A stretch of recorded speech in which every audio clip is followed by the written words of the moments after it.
Everything that's happened to me has been awful. I never thought I'd be standing here, trying to piece together the broken pieces of my life after everything changed in the span of one night. A simple anniversary dinner turned into something I never saw coming, and now all I have left is doubt about everything I knew about my husband. What started as a small disagreement spiraled into something darker than I ever imagined. Days turned into weeks, and with each passing hour, the truth became harder to ignore. I never thought I'd find myself in this situation, but here I am, alone, confused, and waiting for answers. Have you ever felt so exhausted that you no longer recognize yourself? I used to think I was strong enough to handle everything. But when I got pregnant, everything changed. Every morning, I would wake up feeling completely drained, unable to pull myself out of bed, even though I had enough sleep. My job became increasingly stressful. I was involved in a massive project, and the long working hours, along with the constant fatigue, made me feel like I was stuck in an endless loop. Elliot, my husband, seemed to have no understanding of this pressure. I knew he was going through a tough time, being unemployed and not actively looking for a job. But I thought I had explained the situation clearly, how I needed him to be there, to share the housework and lighten my load. In fact, I had asked him for help several times, and when he took on most of the household chores, I felt relieved, thinking that he would understand. For our anniversary this year, I wanted just one thing: a romantic dinner at home. After a long day at work, I didn't want to go out.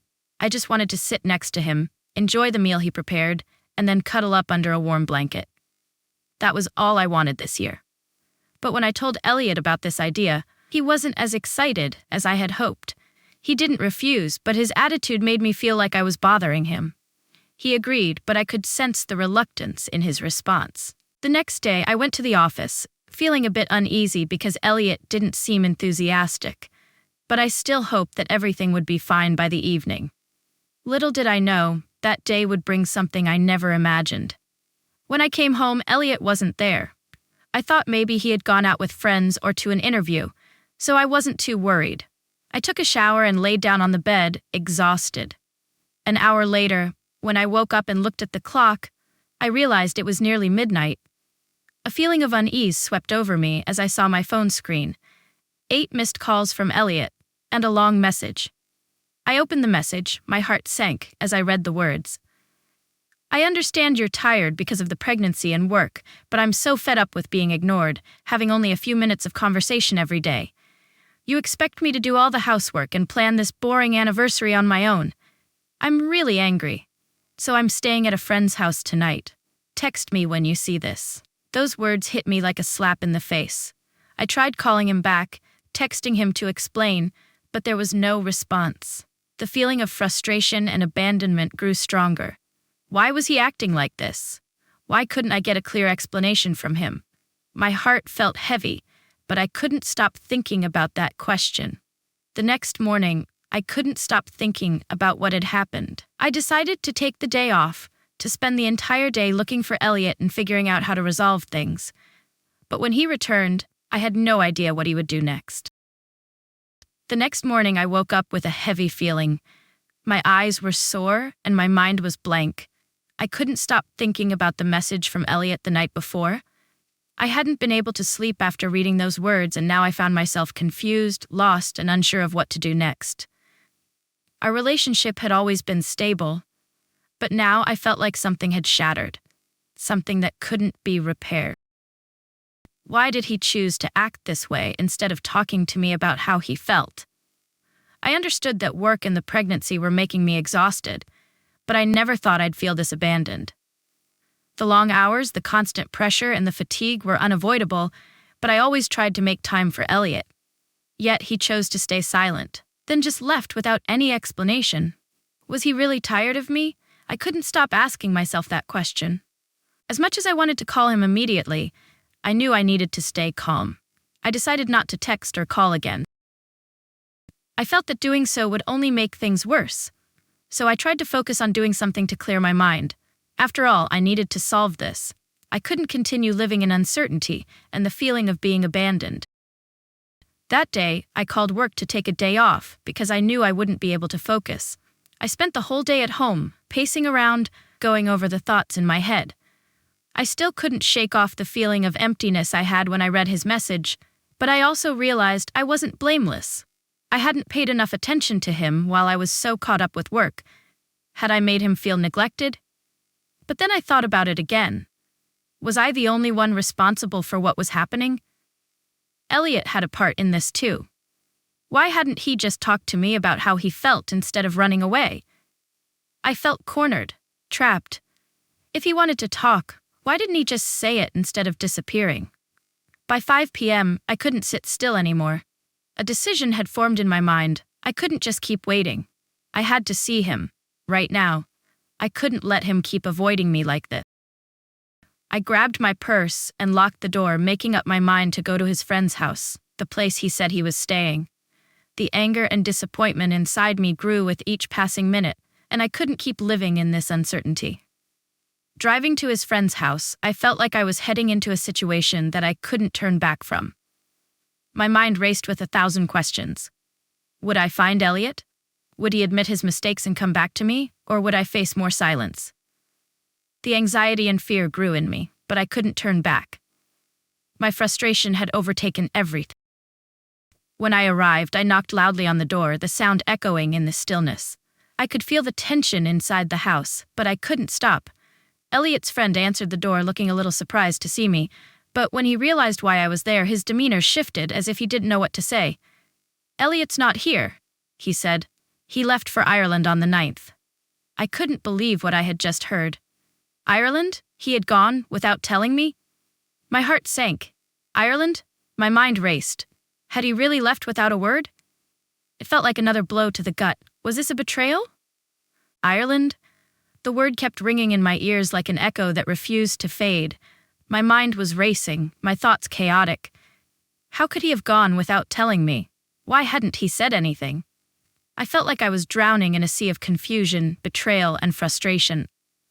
The house around me seemed to close in as I stood frozen in place. Elliot's friend, standing awkwardly in the doorway, must have seen the shock on my face because he quickly stepped aside, motioning for me to come in. I didn't want to step inside. I didn't want to be anywhere near that house, but my body moved on its own, propelled by a need for answers, desperate to understand what had happened. I walked in, my heart pounding with every step. "So, he's been gone since the 9th?" I asked, my voice trembling despite my best efforts to control it. Elliot's friend nodded, looking uncomfortable. "Yeah, he booked the flight last minute. He thought it'd be good for both of you to have some time apart, to reconnect," as he put it. I felt like someone had punched me in the gut. So, he wasn't just running away from me. He had planned this trip, and I hadn't even been a part of it. He had made that decision without even consulting me, without even thinking to tell me what was going on in his head. Time apart? Wasn't that what we were already doing? Wasn't that what he had been doing by hiding from me? A mix of anger and hurt surged through me, hot and uncontrollable. How could he think that's okay? I almost whispered, my chest tight. I could feel the tears welling up, but I refused to let them fall. I wasn't going to let this man who was supposed to love me, see me broken. "I don't know," his friend said, shifting uneasily. He seemed really conflicted about it. He told me he wanted to find a way to fix things with you, but he didn't know how. He paused, clearly unsure if he should say more. "I think he's really struggling with everything. He said he just needed to get away to think." The words stung, but somehow they only added to my confusion. If he truly wanted to fix things, why had he run away? Why not talk to me? Why not try to make things work rather than just disappearing? It didn't make any sense. My mind kept replaying all the moments when I had asked him for help, when I had tried to open up, only to be met with silence. I forced myself to take a deep breath, trying to stay calm, but the anger kept bubbling up. Did he really think a trip to Ireland was the solution? I spat out, barely able to keep my voice steady. I felt like I was losing control of everything. His friend looked at me, helpless. "I don't know. Maybe he thought it would give him clarity.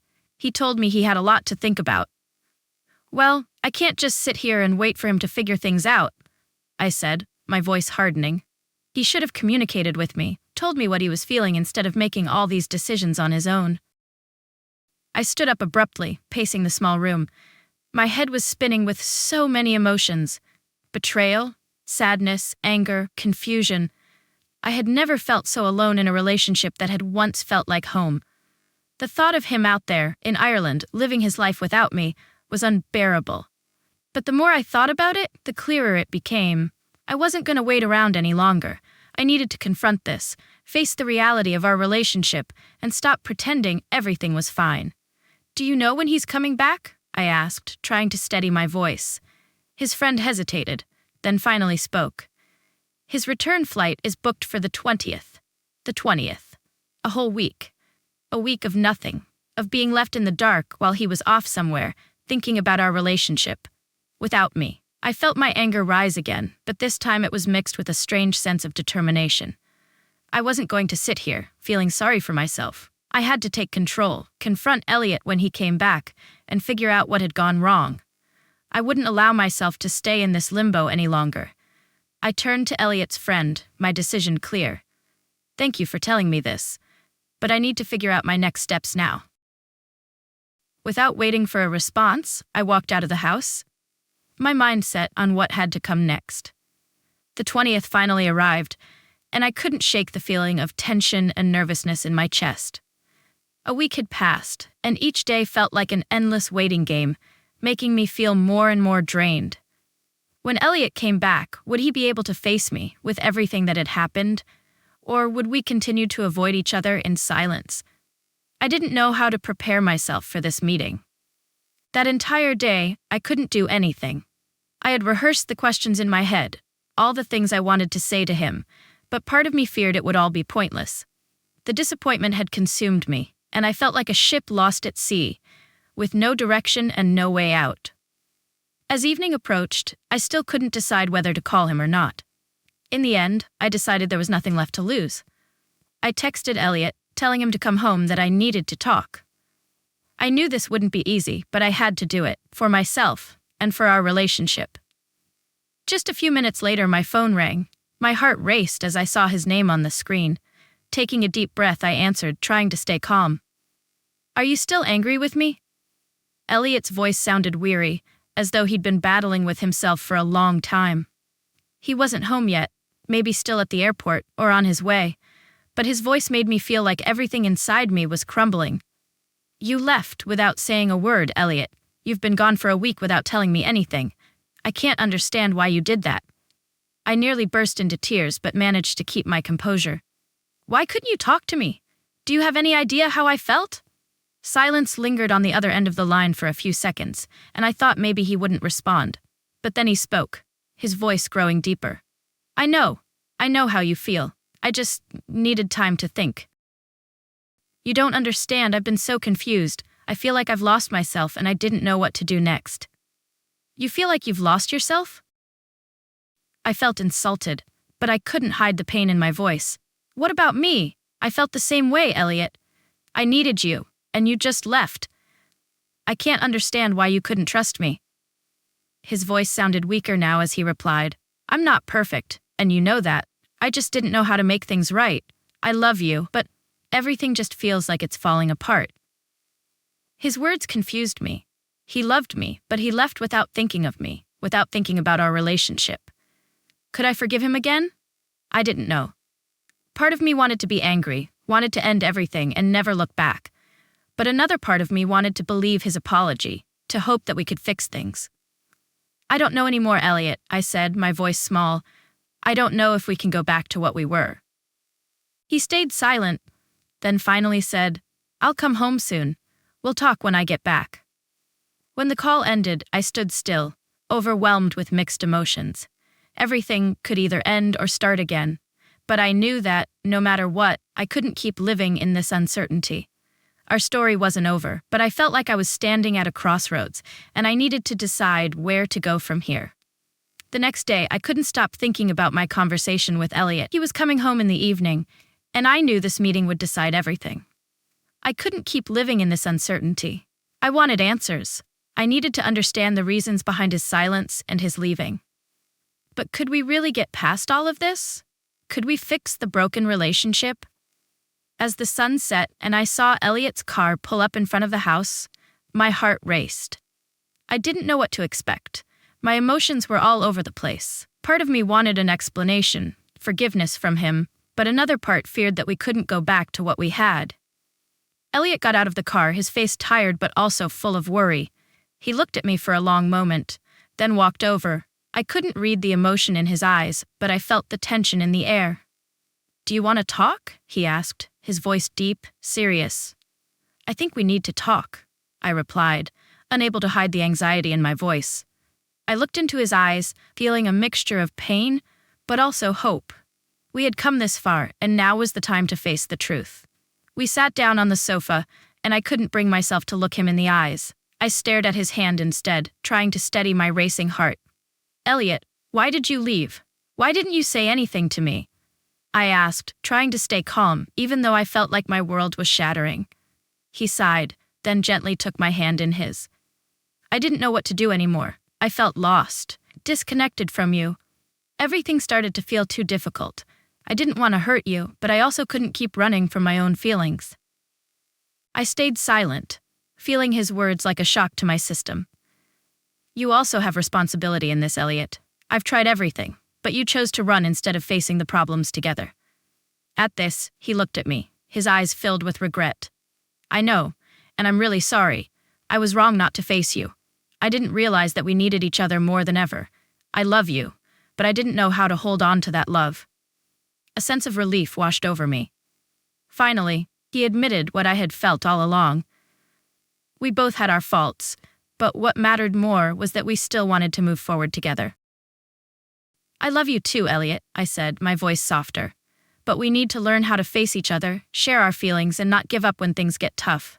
If we really love each other, we'll get through this." He nodded, his hand tightening around mine. "I'm ready, and I'll do whatever it takes to show that I want us to continue." We sat there, not needing to say more. Love isn't always easy, and sometimes we have to go through challenges to truly understand each other.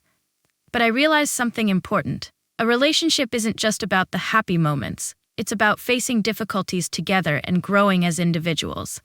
We didn't end our story there. Instead, we started a new chapter, a chapter of understanding and growing together. It was a lesson in love, patience, and the strength of facing the truth, no matter how painful it might be.